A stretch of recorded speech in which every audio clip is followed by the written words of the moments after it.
দুটি মন্দ কাজ যা উম্মতে মুহাম্মাদি পরিত্যাগ করবে না বলে হাদিসে এসেছে, সেই দুটি মন্দ কাজ কি কি? এ, বিলাপ করা ও বংশের খোঁটা দেয়া। বি, বিদআত করা ও মিথ্যে বলা। সি, খোঁটা দেয়া ও গালি দেয়া। ডি, কুসংস্কারে বিশ্বাস করা ও সত্য গ্রহণ না করা।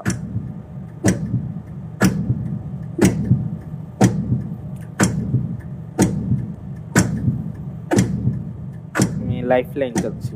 কোনটি? 50-50। 50-50 চান্স দেয়া হোক।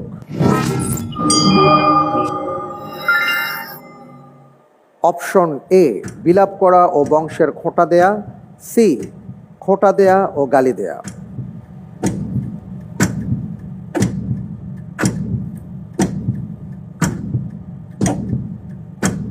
আলহামদুলিল্লাহ, এই প্রশ্নের উত্তর হিসেবে আমি বেছে নিচ্ছি অপশন এ।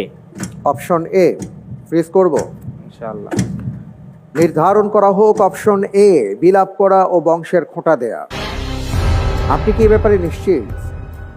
আমাদের সমাজে তো আমরা এই দুইটাকেই খুব বেশি দেখতে পাই, যে কেউ মারা গেলে খুব বিলাপ করে কান্নাকাটি করে, এবং বংশের বড়াই, বংশ নিয়ে খোঁটা দেওয়া, এটাও দেখতে পাই। সেই দৃষ্টিকোণ থেকে আমি এই অপশনটাকে চুজ করেছি। কিন্তু মুখের ভাষা যে অনেকে উলট পালট করেন সেটা দেখতে পান না।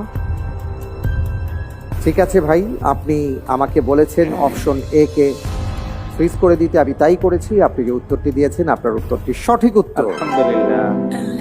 আবু হুরায়রা রাদিয়াল্লাহু তাআলা আনহু থেকে এই হাদিসটি এসেছে, আনিন নবী সাল্লাল্লাহু আলাইহি ওয়াসাল্লাম قال شعبتان لا تتركهما امتي النياحه والطعن في الانساب।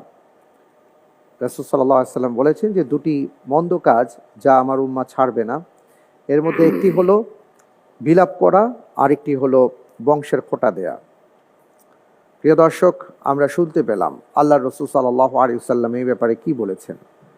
আমরা চেষ্টা করব এই কাজগুলো থেকে বিরত থাকতে।